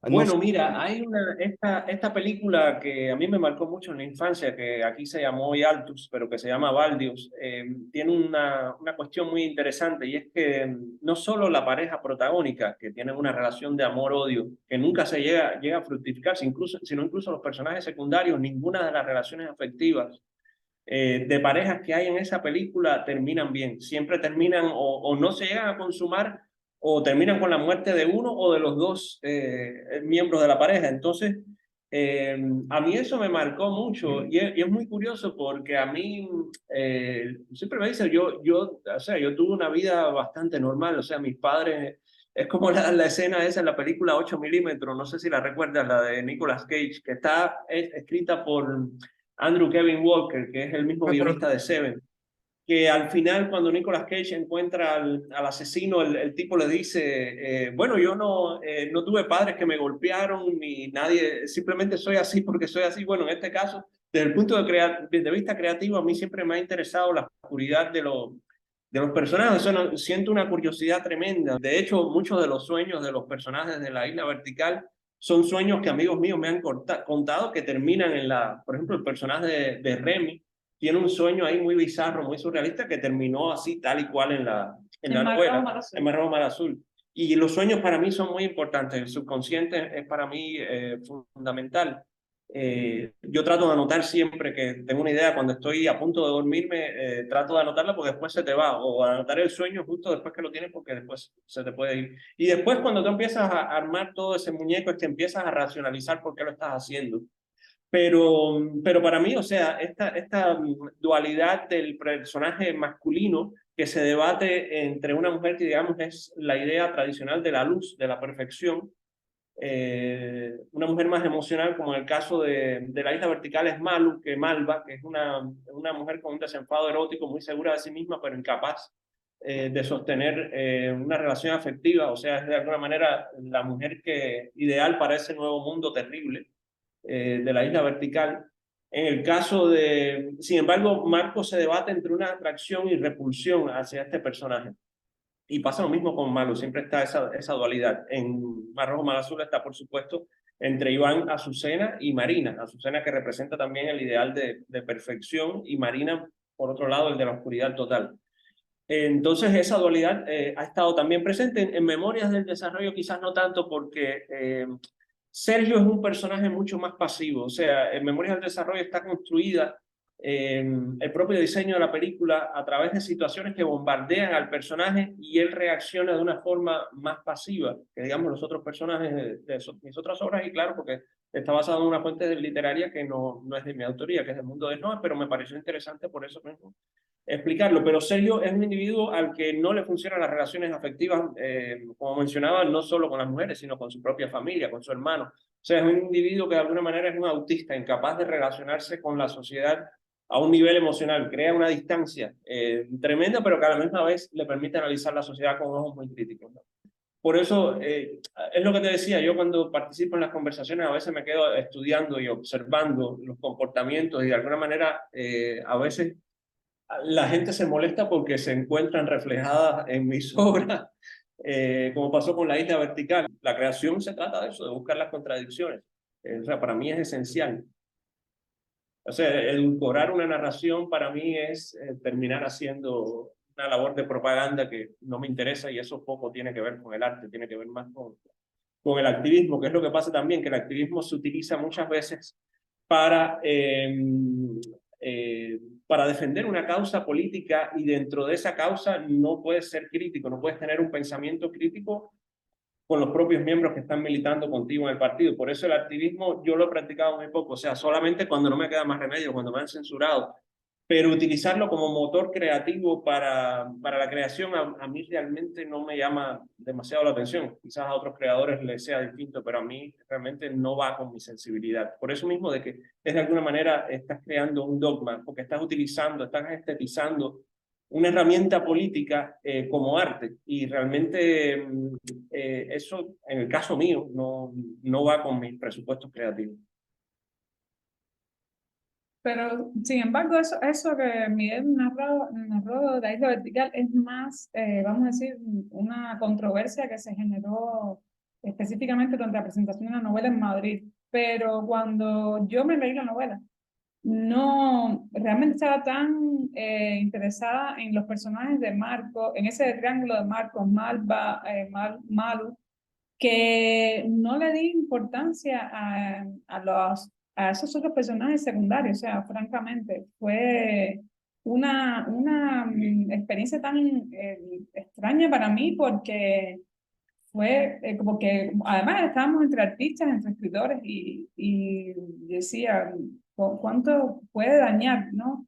Yo tratando de ponerme desde el punto de vista humano, puedo entender que las personas reaccionen ante una obra cuando se sienten aludidos, pero es que ni siquiera eran los nombres reales. Eso era como una cosa más para una élite, ahí un grupo, ¿no? Que al final somos siempre los menos, ¿no? Pero si un lector de cualquier latitud lee La Isla Vertical, no piensa en esos personajes, no entiende que sean eso, o sea, lo ve como parte de ese universo, y además que son muy pocas páginas, porque son personajes que salen muy, chao, gracias, que salen muy poquito tiempo en la novela, y entonces realmente fue también es como decir, a través de eso uno descubre determinados aspectos de nuestra naturaleza, vamos a decir, de nuestra cultura, si podemos llamarlo cultura, o sea, como decir, porque al final, como identidad es algo que está por venir, o sea, no es, uno se identifica o no necesariamente con el lugar donde naces. Es eso mismo, como planteaba Miguel, que en su obra Cuba es otra cosa, no es la Cuba que construiría otro escritor, o que pueda narrar yo, o que pueda narrar. Y entonces, sí, no, realmente fue revelador, ¿no? Mira, si me permiten explicar, el narrador en ambas novelas me parece el valor más, es fascinante, no sé cómo entrarle, o sea, porque es verdaderamente tiene muchas aristas. Entonces, una de las cosas que percibí respecto al desdoblamiento del narrador en la isla vertical obedece a la expresión del proceso creativo en desarrollo, por una parte, y por otra, al desarrollo del argumento. Y la escena que creo que ya identifiqué en mi mente, incluso un personaje muy parecido de la vida real y del ámbito ahí de la esfera pública, por llamarlo de alguna forma, de Cuba, que llega un momento en que dejan de ser arte para convertirse en pura propaganda, que se desnaturalizan completamente en cuanto a arte. Entonces esa fue la lectura que yo le di. No sé si ando por ahí muy errado. Sí, es que realmente estaban pensados como un elemento más, o sea, eran apenas 4 cuartillas, pero se trataba precisamente de darle mayor variedad a ese universo. Y en ese sentido, o sea, yo trabajé con total libertad, pero lo que pasa No, con el proceso. y es que también estaba claro que nosotros estábamos siempre dentro, pero fuera, como Sí. que no estábamos, vamos a decir, yo en mi caso, que he hecho más activismo que Miguel y lo hago más en mis redes sociales públicas, que por el mismo contexto que vivimos, que es complejo, no, o sea, como tengo claro, no puedes, tienes que elegir porque o hago mi trabajo o me dedico al activismo, porque en Cuba no es posible hacer arte y activismo sin que tengas una presión total sobre ti, sobre tu persona. Entonces, como yo hago teatro y el teatro sí tiene un compromiso más con lo inmediato, que ya en el caso del cine o de la literatura, sí he tenido, vamos a decir, una acción más política, un teatro también político, y además por una cuestión, vamos a decir, ética, ¿no? Que me parecía que si habían artistas que estaban arriesgándose y haciendo activismo, o sea, es como una responsabilidad ciudadana de apoyar. Pero siempre me mantuve con mis límites, pero que son límites que van más allá de la política del país. Son límites que yo me impongo como por mis propios intereses de lo que quiero hacer. Tú hablabas del narrador de La Isla Vertical, que ese es el crítico Ángel Pérez cuando presentó la novela, que decía que él era uno de los personajes más interesantes en la novela, porque hay un momento que pasa, hay muchas pistas, yo siempre voy poniendo pistas para que uno pueda ramificarse y descifrar la identidad de ese narrador, pero hay un momento, creo que es en la página, como, no me acuerdo qué página era, 100, bueno, cuando están los finales alternativos, hay un momento en que el narrador dice donde puedo imaginar finales alternativos para mi hijo, creo que es lo que dice. Y entonces hay un momento que cuando el diario de Marcos, cuando lee las cartas del padre, que el padre se menciona que es escritor. Y entonces eso era una pista para poder interpretar posiblemente al narrador como el padre de Marcos, que está creando toda esta realidad. Entonces uno cuando va creando una narración, digamos, rizomática, tienes que tener en mente una ramificación posible, pero que esa ramificación no necesariamente contradiga la otra. Son simplemente puntos donde tú vas creando una determinada errancia narrativa, dejando la suficiente cantidad de huecos para que cada uno pueda construírselo a su manera, porque si lo explicas todo, asesinas el misterio y con ello, creo yo, la belleza. Y entonces se trata un poco de jugar con todos esos elementos. O sea, tienes que crear una estructura donde aparentemente es un caos, pero tienes que ir plantando las semillas de esa estructura a través de anotaciones para que se pueda leer de distintas maneras la obra. Y entonces, en ese sentido, también creo que hay yo creo que la búsqueda, por lo menos en mi caso, y creo que también en el caso de Miguel, pero bueno, vamos a hablar por él, es tratar de ser fiel a mí misma, ¿no? Como me estoy como todavía sobre el evento ocurrido, porque realmente eso a mí me pareció tan distópico como la novela. O sea, fue como, hay un problema con la ficción, o sea, porque estamos ante una obra de ciencia ficción, ante una realidad, ante un mundo construido completamente, y entonces estás tratando una obra de ciencia ficción como si fuera periodismo, o como si fuera realismo, o como si aparecieran los nombres textuales de esa persona. Y eso me llamó mucho la atención, me llevó incluso a escribir personajes basados en esas mismas reacciones y vamos a decir, en una narrativa que se está creando como es como una un contradiscurso, pero que usa las mismas herramientas del discurso. O sea, esa narrativa que se está construyendo desde lo cívico, vamos a decir, desde el periodismo, está con las mismas códigos. Entonces, como la necesidad de romper ese código porque para poder construir eso, para poder imaginar, para poder fabular, porque de eso es lo que, no sé, como, es como matarte la imaginación, matarte la posibilidad de fabular. Sí, a ver, Lina, la siguiente pregunta se la quisiera yo hacer a Lynn, porque te digo, yo creo que estamos de acuerdo ahí en las cuestiones del narrador desdoblado, que en Mar Rojo, Mal Azul hay un desdoblamiento de puntos de vista, siempre con la vista como referente sensorial para el lector. Entonces, pues tú hiciste el libro de crónicas que tiene como tema principal el rodaje y las múltiples vicisitudes.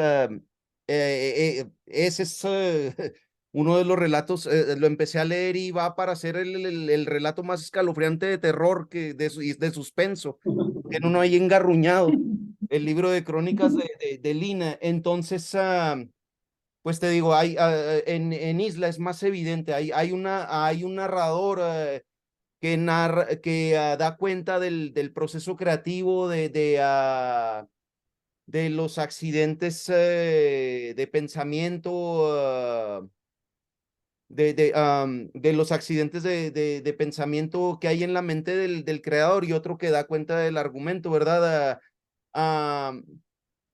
Está la película de Corazón Azul, ¿verdad? Está tu crónica. ¿Qué tanto, qué tanto cumple esa función del narrador, que da cuenta del proceso tan accidentado y que es una historia que contar en sí misma? ¿Qué tanto cumple esa función la crónica que tú hiciste, Lynn? No, yo voy antes de responderte la pregunta, me voy a remontar al momento donde surgió la idea del libro, que fue cuando tuvimos que tomar una decisión absolutamente difícil y extraña, que fue usar el esqueleto de mi abuela para una escena. Usaste a su mamá, Lynn, Entonces, hombre. entonces, sí, hemos contado este cuento y hemos perdido amistades, de hecho, también por eso, porque en realidad es difícil entender, ¿no? Que uno vaya a hacer algo así tan extremo para una película. Y cuando sucedió, que yo narro bien el cuento, ¿no? En la crónica, Miguel me dice, no, eso está bueno para escribirlo, ¿por qué no escribes las cosas que pasen, ¿no? Y entonces yo le dije, bueno, es posible, pero no le di mucho valor porque en ese momento o sea, que lo estaba viviendo y no pensaba en... Luego otra amiga académica también le hicimos algunas historias, anécdotas, y también me dijo lo mismo, debes escribir lo que está pasando, ¿no? Porque casi siempre yo era la que hacía las anécdotas. Y entonces pasó cuando leí el libro Ni tiempo para pedir auxilio del cineasta cubano Fausto Canel, que sus películas estuvieron desaparecidas del ICAI durante 53 años, 51, 53 años, ahora no recuerdo el dato preciso. Y vi su libro, que era un testimonio de lo que él había vivido en los años 60 durante los rodajes de sus películas, y específicamente un caso de él comenzó a noviar con una estudiante estadounidense que vino en el primer grupo de estadounidenses interesados en, que vino a romper, vamos a decir, desobedecieron incluso a su propio gobierno, porque querían conocer lo que estaba pasando en Cuba con la revolución cubana. Y entonces, bueno, eso le provocó a él un evento en su vida que lo cambió, y que, bueno, él tuvo que emigrar al final. Y, y me parecía que el libro tenía una cosa de mucho valor, que era ese testimonio que estaba contando la historia del cine de los 60. O sea, y pues dije, mira, esto también podría ser Crónica Azul, en cierto sentido, porque lo que estamos haciendo es distinto, o sea, es una manera de producir muy particular que puede no solo ser ese testimonio del cuento de mi abuela, lo que pasó, que puede ser irónico, absurdo, un cuento negro, o sea, pero quería como que fuera algo más, ¿no? Porque también como la película es tan conceptual, tiene esta estructura tan fragmentada, vamos a decir, la búsqueda que hizo Miguel en la película es bastante arriesgada. Yo no quería hacer un libro que no pudiera tener riesgo, ¿no? Como que también es eso, que fuera algo más, ¿no? Y ese libro fue como el impulso. A partir de que me lo terminé de leer, empecé a escribir las crónicas. Y iba escribiendo, iba publicando algunas en la revista Hipermedia, y luego cuando publiqué la primera en esa revista, porque la primera salió en el sitio Incubadora, y luego la mando a Hipermedia, y recuerdo a Jorge Enrique Laje, que también hablé de él antes, que me estaba editando una crónica, y yo le dije que era un libro, ¿no? Que yo estaba empezando a hacer el libro, y me dijo que era un artefacto curioso, ¿no? Porque tenía, o sea, como yo le había dicho, que tenía capturas de pantalla, que tenía fotogramas de la película. Él también empezamos a dialogar, ¿no? Y dijo, ay, puede tener esto y puede tener esto otro, y no sé qué. Y que el libro puede quedar muy interesante por eso, ¿no? Porque veamos, sí, artefacto curioso. Y ya con ver vamos a decir, una mirada de fuera, te da luces, ¿no? Porque dije, bueno, parece que sí, que el libro me dio como un impulso, más impulso, y seguí. ¿Y qué pasa? Que las crónicas no están hechas en orden cronológico, porque no fue como yo lo hice. O sea, yo lo hice a partir de la memoria, ¿no? Lo que voy recordando era contar, narrar, vamos a decir, los eventos más interesantes, atractivos, porque... Sí, es que había algunos que tenían ya de por sí, que eran bastante imponentes, como el de los huesos de tu abuela. Exacto. Y después que pasaron, cuando se fue uno de los actores de la película, Exacto. Pero luego empezaste a recordar cosas que quizás no tenían esa espectacularidad, pero que resultaban muy interesantes también. Exacto, y después dije, no, yo le decía a Miguel, no, esta crónica quizás no es como las otras, que tiene más impacto, pero me interesa contar desde este ángulo, ¿no? Entonces también, ¿qué me pasa? Que me interesaba que fuera buscar lo poético, ¿no? Como buscar la belleza, que era era la obsesión de Miguel durante Corazón Azul, que encontrar que los cielos estuvieran nublados, que la industria tradicional no fuera un bloqueo para la imagen de la película. Entonces, como desdoblarme en diseñadora de vestuario, en productora, en asistente, para poder tener todos los rubros, todas las figuras, las disciplinas exactamente de la película, que no quedara ninguna por cubrirse, para que Miguel no tuviera todo el peso, porque siempre es bueno estar alguien desde fuera. Además, como fueron 10 años, había muchas historias, o sea, se fueron acumulando muchas historias, que por eso el libro es tan grande. ¿Cuántas páginas tiene? 300 y pico. Para hacer un libro de crónicas, sí. Una película, sí, bastante. No, y eso, entonces me interesaba el cómo verle no solo era contar el cuento, era de qué manera cuento esta historia de la forma más, o sea, buscar también que tenga ese mismo rigor que teníamos durante la producción, porque el rodaje de Corazón Azul fue bastante riguroso en el sentido, o sea, de la disciplina, de eso mismo, de que un detalle, cualquier cosa que salía mal, lo volví a hacer de nuevo. volvíamos a repetir y no importa, lo hacemos. O sea, no... Como si la locación estuviera a cientos de kilómetros. Exacto. Sí, a veces tuvimos días así terribles que como que mi anillo se quedaba y estábamos haciendo más de 100 kilómetros.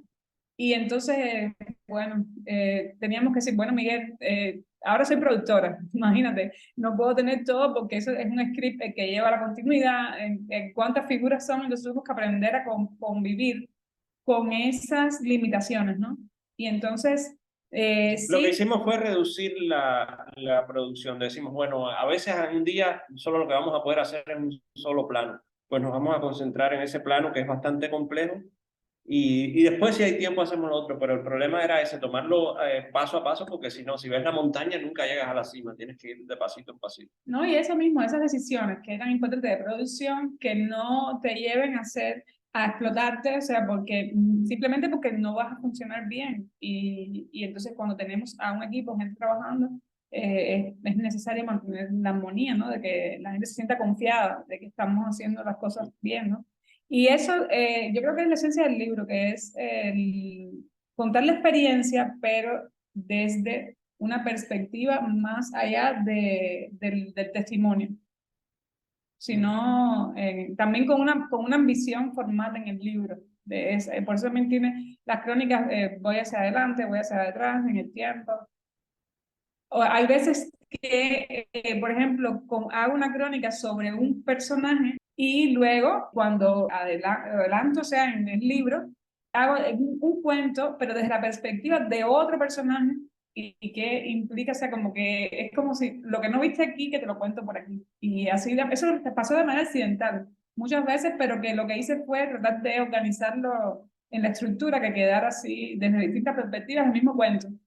A nivel argumental, tú planteas una idea que me parece fascinante, que es lo de la utilización de la cámara como extensión de tu cuerpo a la manera que un bolígrafo, por decir algo, es extensión del cuerpo del escritor que,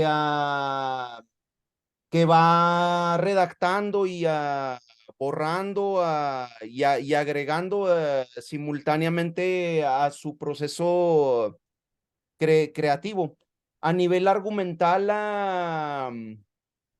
sí, a nivel argumental, porque hay una secuencia por ahí con una cámara que en relación a la idea esta de los terroristas y todo, hay una secuencia por ahí con una cámara que no quiero, que no quiero revelar en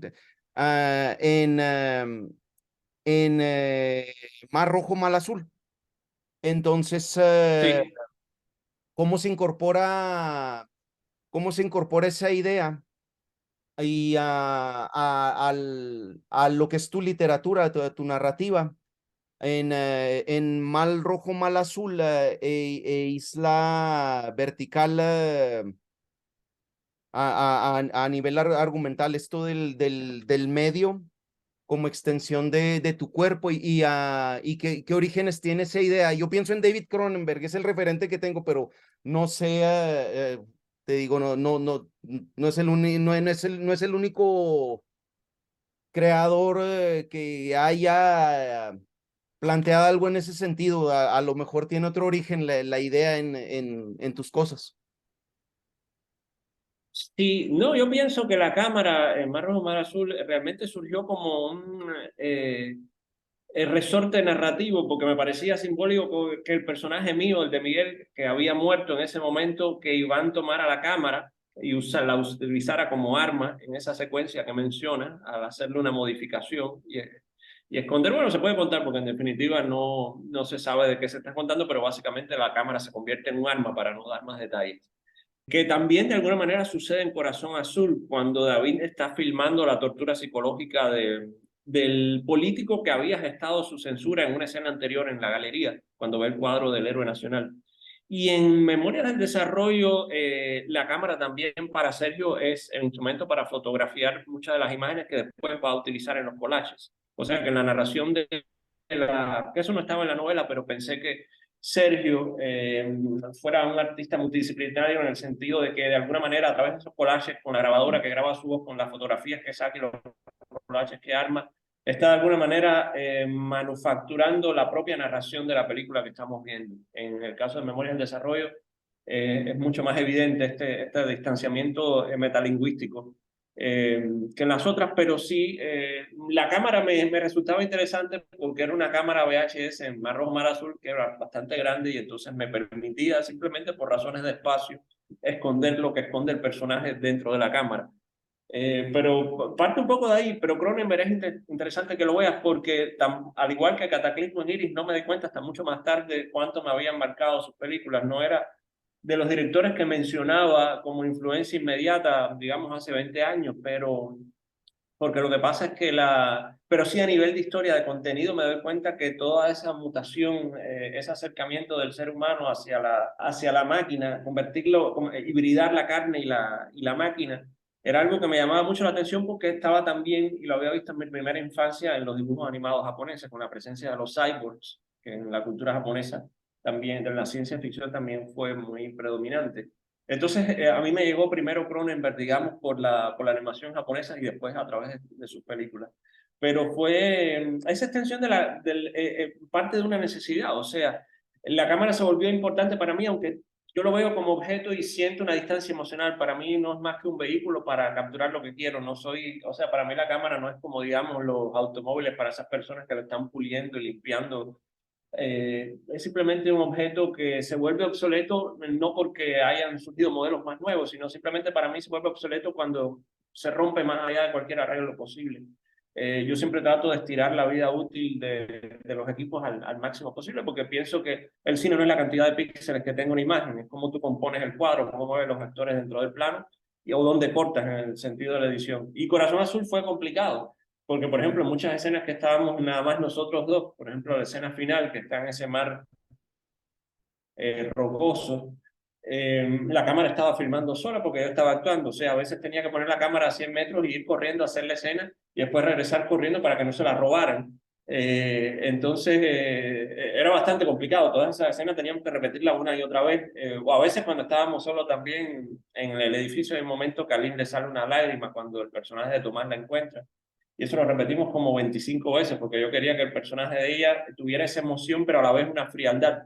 Y para lograrlo, ella también es perfeccionista, estuvimos ahí repitiendo mucho hasta lograr ese efecto, que es lo que te decía, lo que no tenemos en presupuesto a veces hay que invertirlo en tiempo para lograr el efecto deseado y que todo eso se concatenaran con la luz ideal, las nubes, o sea, fue bastante complicado, pero... Sí, porque era un estado extraño, porque era cálido y frío. O sea, es Sí. como pedir ayuda, pero desde una oscuridad, o sea, que no se define bien qué está pensando el personaje. Mucha gente piensa, todo el mundo pregunta, pero ¿cómo es que te mantuviste 10 años ahí concentrado en el proyecto? Y sí, es duro, pero de alguna manera empiezas a vivirlo como mismo vives la literatura, empiezas a ver cómo el personaje reaccionaría a este otro elemento que está sucediendo cerca de ti y cómo hibridas eso en la narración de la película, aunque es duro, o sea, para mí también fue ya hacia el final Sí, ya, duro. no, al final cada vez que yo veía el vestuario de Elena, yo ya no quería vestirme porque era como ver de nuevo la ropa, porque a veces tardábamos años con ese mismo vestuario, porque simplemente era la escena que, no años, vamos a decir meses, ¿no? Porque realmente las escenas cuando se extendían eran meses, no una misma escena, quiero decir, y que era el mismo vestuario. Por ponerte un ejemplo, la escena del edificio, cuando Tomás entra al edificio en contra de Elena, fueron 4 meses. O la escena de sexo fueron 3 meses. Pero en el caso de los vestuarios, por ejemplo, eso, cuando yo tengo la secuencia de la madre, tengo varias secuencias que es con el mismo vestuario. Y ese era el que ya yo no podía ver delante de mí porque se demoró, o sea, tardó mucho tiempo. Curiosamente, la mamá de Lynn, que empezó el trabajo en la película ya hacia el final, entró con un entusiasmo tremendo, porque ella siempre había querido ser actriz y entonces estaba en las nubes, ¿no? O sea, para él. Sí, lo que pasa es que en mi caso, como yo tenía que estar pensando en la producción, en los actores, todo eso, la presión que tenía, o sea, a la hora de actuar, me di cuenta de que es más fácil estar detrás de las cámaras, sin duda. Porque cuando me tocaba a mí actuar, entrar así, siempre, porque el tiempo mío casi siempre faltaba, entonces tenía como que espérate, Miguel, calma, porque tengo que ahora tener el tiempo como actriz para poder entrar en los estados, porque además es un personaje complejo. Y entonces sí, eso sí me costaba romper entre la que está detrás de las cámaras y luego ponerme frente a la cámara. También lo De que las pasa, cámaras, no, de la cámara, porque bueno, es una sola cámara. pero No, un momento en que usamos dos una cámaras. sola ocasión usamos dos cámaras Sí, para el reflejo para del espejo cuando la alucinación sí, de sí, la madre. sí, sí, sí. Pero No, y en escena no, también. no, ahí no. No. No. Yo pensé que La cámara, pero era un elemento de fotografía, Claro, ¿no? claro. Yo pensé que el don de la ¿Perdón? ubicuidad no existía hasta que los conocí a ustedes.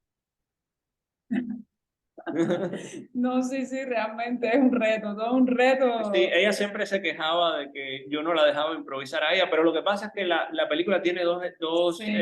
estilos de actuación. Los personajes manipulados genéticamente sí se respetaba el guión al pie de la letra porque tenían una forma de comunicarse con una cadencia y un ritmo muy específicos, mientras que las personas normales sí son, digamos, más espontáneas, porque eso sí me interesa. Bueno, volvemos al mismo tema de las voces narrativas, ¿no? Y entonces el personaje de ella y el mío sí hablaban con una cadencia específica, los textos son muy específicos también, para marcar esa diferencia entre los personajes. Sí, como dicen, en casa del herrero cuchillo de palo. Sí. Sí, porque los demás actores tenían más libertad que yo. No, eso fue chiflar y mascar pinole, que el pinole es un cereal muy seco y necesita uno utilizar ahí la saliva, tanto como la necesita uno para silbar, y pues ahí ustedes lograron el proverbial prodigio de chiflar y mascar pinole. Pero bueno, entonces, es que no quiero abusar de ustedes, pero les quiero hacer una última pregunta. Yo y Miguel hemos hablado en reiteradas ocasiones de lo que a mí, no sé si tú estás de acuerdo, Miguel, me parece que es la ideología hegemónica y predominante que va con a la que se refiere la gente con toda razón, despectivamente como el wokismo. Entonces, hablarnos un poquito de cómo supuso esa cuestión un obstáculo para la producción y la difusión de su obra, tanto como literaria como cinematográfica. Y esta es una compound question. Ya ves, a lo largo de esta charla ha salido mucho el tema de los nacionalismos, de la esencia de la mujer cubana, del hombre cubano. Quería ver si me pudieran explicar si hay una relación entre esa idea y la cuestión de la manipulación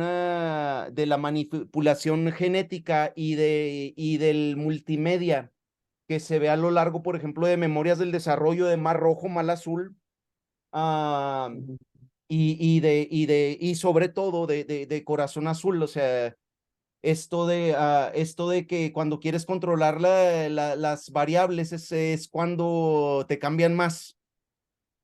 Es una pregunta Precisamente, respuesta, pero sí. a ver si me la pueden responder o si quieren que la aclare. Sí, en el caso de Corazón Azul fue curioso porque como partía del universo que ya había creado Mar Rojo, Mar Azul, yo de alguna manera ya conocía las reglas de ese universo y en Cucarachas Rojas también. Entonces cualquier obstáculo que sucedía, de alguna manera se buscaba una manera alternativa de contar eso. Por ejemplo, si se iba un actor de la película, muchos de sus diálogos terminaban en bocas de otros personajes o a través de un noticiero. Entonces se iba hilvanando, lo que claro, cuando tienes la tesis clara se trata de buscar vías alternativas para navegar en esa dirección. Pero yo, hablando de lo que mencionabas del wokismo, siempre pienso que cualquier tipo de corrección política es el enemigo esencial de cualquier artista, de cualquier creador. O sea, para mí eso es terrible. Curioso porque Memorias del Desarrollo sale en una época cuando todavía el Me Too y el wokismo no habían escalado hasta el nivel que está ahora. Y en ese momento se puso mucho en universidades en Estados Unidos, hasta por muchos años. Después, hace como 3 años, una profesora que la había puesto me dijo, ya yo no se lo puedo poner a mis alumnas porque me van a linchar. Porque imagínate el personaje seduce a una alumna, un tipo desagradable. En fin, todas esas cosas que tú dices, bueno, pero y entonces si estás haciendo una película sobre un asesino en serie, es quizás peor que el tipo tenga una actitud misógina hacia una mujer que sea un asesino. O sea, es una cosa muy loca. Sí, lo que pasa es que, claro, siempre corre el peligro de quedar en tierra de nadie. Afortunadamente, siempre encuentras un espacio, que en ese sentido también es algo que Miguel ha tenido claro, que no importa si el espacio es pequeño, lo importante es conectar con un público, y yo creo que eso es como la clave, ¿no? Porque yo me encantaría encontrar un mundo donde hubiese un término medio, pero realmente eso es la gran utopía. La ideología tiene, vamos a decir, un aspecto positivo en un sentido de que, por ejemplo, hay personas que necesitan tener, vamos a decir, depositar su fe en algo. Vamos a llamarle ahora wokismo, y ayer revolución cubana, y todo, y por ahí puede ir mucha hora para dónde cortar, pero... Y vamos a decir que esta ideología surge por una necesidad de la sociedad, o sea, una necesidad de espacio, una necesidad de reconocimiento, y tiene, vamos a decir que su origen es, vamos a decir, es positivo, ¿no? Porque lo que está defendiendo, no por gusto, mucha gente se subió vamos a decir, en ese viaje, ¿no? Pero ¿qué pasa? Que terminan, cuando ya derivan en fanatismo, en un dogma, o sea, en que ya todo dentro del woke o dentro de la revolución, todo fuera del woke, fuera de la revolución, nada, que está pasando mucho, porque cada día uno ve las películas, por ejemplo, del cine de arte, que se supone que es la alternativa, porque vamos a decir, eres dueño del mainstream, eres dueño tienes el poder de los medios, pero deja que los pequeños tengan su propia autonomía de discurso. Sí, porque es una Entonces, incapacidad, yo creo, lo que estábamos hablando, de separar la realidad y la ficción. De que la ficción tiene que de alguna manera representar esa corrección política que se ha creado en un espacio real, y entonces ahí entra en un cortocircuito, porque eso no tiene nada que ver con un proceso creativo, donde tú buscas precisamente contradicciones y dramas. no, a ver, puede existir la ideología, puede existir un plan de gobiernos, Sí, eso está, pero tienes que dejar el espacio para que el arte tenga su lugar, ¿no? Y más en un mundo donde tienes tantas posibilidades como que te ofrece el digital, que te ofrece más libertad, independencia, autonomía, pero esa autonomía cada vez se ve más amenazada por las ideologías imperantes, que ya le tenemos este nombre, pero siempre como... y peor, porque en democracia, o sea, dentro de Cuba, por ejemplo, para nosotros es muy fácil detectar el poder, la presión, la censura, pero en democracia te ignoran y no te puedes defender porque no se sabe por qué, o sea, porque cabe en el plano de que no me gusta lo que haces, que no te quiero. Entonces, ¿cómo te defiendes de eso? No, estás completamente a merced por eso yo de... prefiero el término de corrección política, porque en definitiva todos estos movimientos sociales como el wokismo son efímeros en el sentido de que van a ser sustituidos por otros que tenga otros preceptos, pero al final todo se remite a la corrección política imperante en una etapa determinada. Que eso está bien para vivir la vida, pero poco tiene que ver con el arte, creo. Sí. Me pongo a pensar ahí en uno de los países donde se exhibió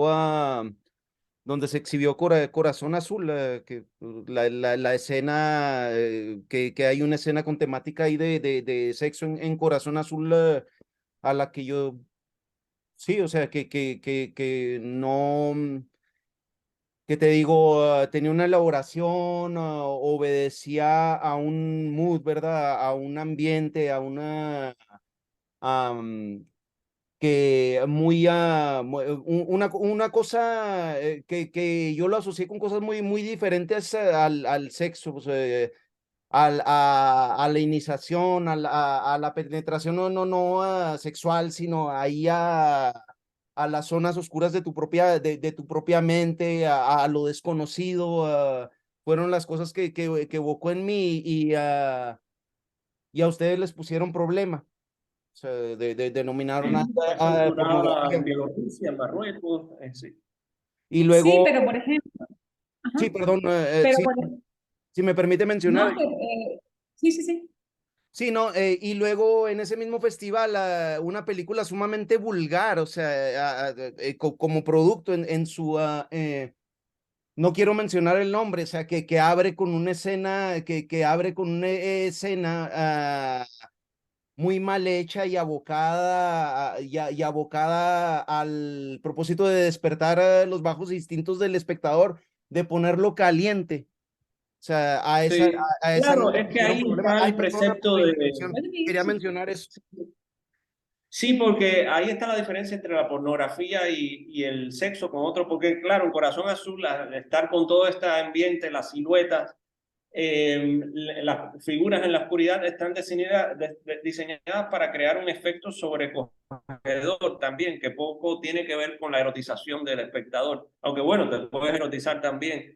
Pero el propósito era otro, o sea, sencillamente había una intención creativa, que es como tú dices, es la iniciación, al menos para mí, eso, dramatúricamente era la iniciación del personaje de David hacia su radicalización, porque ya en la siguiente escena que lo vemos, que se enfrenta al decano, algo ha cambiado en él, a partir de la relación con Elena.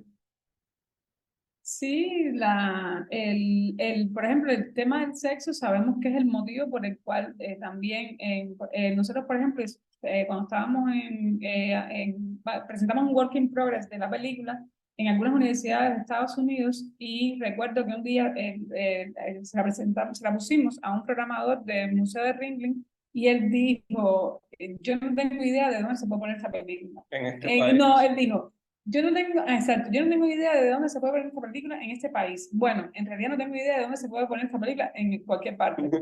Y de hecho, yo recordé esa expresión porque en realidad en Estados Unidos, donde vamos a decir que una parte de la dramaturgia transcurre allí, nosotros pensamos, el estreno en Moscú fue una sorpresa total. Claro, después nos dimos cuenta de que se mencionaba, claro, era el experimento, los animados rusos, está el fragmento de El hombre anfibio. Claro que por supuesto que Moscú era una de las plazas para la película, pero fue después, ¿no? Pensábamos también por la trayectoria misma de Miguel, que sus películas han pasado por los circuitos de las universidades.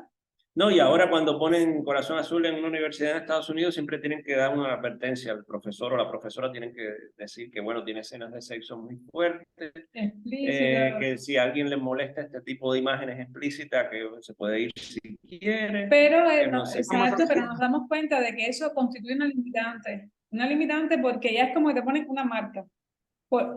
Porque, a ver, un cine con un contenido de violencia, sexo, lenguaje de adultos, se pone apta para mayores de 18 años. Pero cuando tú tienes que poner la marca de que es sexo explícito, tienes que dar tantas explicaciones y ante un auditorio que ya está predispuesto porque esa ideología ya ha penetrado de manera que, bueno, la película Tar fue para mí muy bueno que se pusiera porque aborda la temática, ¿no?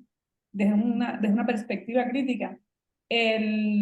Tú dices, bueno, ¿qué está pasando? Porque se supone que las sociedades determinan la edad límite para determinado contenido. ¿Y por qué entonces hay que poner y poner y poner adjetivos y adjetivos para poder pasar un contenido determinado? Eso es realmente perturbador. Pues sí, te digo, hay una película mexicana. Esta mención a la escena esta que no sé por qué causó tanta controversia de Corazón Azul del Agua en relación al wokismo. Y pues, por ejemplo, porque pasa una película tan confrontational, una sátira tan vulgar como esta otra película que sí pasó en el mismo festival, y pasa una película mexicana como Los 41, estas sí te las menciono por nombre, con sexo bien explícito entre homosexuales. Yo no tengo nada contra ellos, o sea, pero ¿me entiendes? Cómo pasa eso y no pasa una película donde la mayoría de una escena, la mayor parte de una escena de esa naturaleza se desarrolla casi a oscuras? O sea, ves nada más siluetas, ves, pero bueno, la pregunta era en relación a la cuestión del wokismo, de que hay cosas más explícitas, pero que atienden más A lo a que se quiere pues, mostrar. al Claro. contenido que es posible mostrar aún desde ese ángulo, vamos a decir, de sexo explícito, que hace ridículo hasta el propio discurso que promueve. Porque dices, a ver, ¿de qué va esto? Entonces tú dices, la gente se está volviendo estúpida. ¿Quién es el estúpido? O sea, ¿por qué estoy viendo eso? Te pone como a dudar, ¿no? Incluso de la propia audiencia, de la propia capacidad, como que no hay, yo también siento eso, como que los programadores a veces no quieren ni siquiera molestar a sus espectadores con una película que no esperan por un contenido determinado o ya está tan automatizado lo que puedo o no puedo exhibir que no voy a correr riesgo de que me señalen. Con Corazón Azul ha pasado eso. En casi todos los lugares donde se ha mostrado, casi siempre es una persona que ha luchado por la película, porque después nos cuentan el cuento. No, si me costó un trabajo porque no la querían aceptar, porque me decían que, ya sea por la No era lo que se ficción, espera de Cuba. En sentido general. exacto, o por la escena de sexo, o porque O el es terrorismo, o la terrorismo. narración fragmentada. Y aún así, hemos, a ver, en la película ha tenido un recorrido bastante, o sea, para ser nosotros dos solos, sin productor, sin logos, estamos muy contentos con el estreno en Moscú, con lo que ha pasado, ¿no? En Francia fue muy bien recibida, por suerte, en De, todos los po- festivales. de poder a través de la película saber todo esto, porque quienes nos ha revelado toda esa información es la propia película. Le Es digo, la que nos ha dicho, espera, no. sí. Se va a acabar el Sí. tiempo. Sí, no, bien Bueno, rápido, a ver si nada, alcanza a entrar la respuesta. ¿Cuándo hacen el audiolibro de Crónica Azul, de La Isla Vertical y de Mal Rojo, Mal Azul, narrado por Aramis Delgado o Tú por podrías leer Crónica ¿cuándo Azul. se hace eso? Él quería que Aramis Delgado y Ron hicieran respectivamente el de La Isla Vertical y... Sí, claro. y Sí, Por pues, es favor, verdad.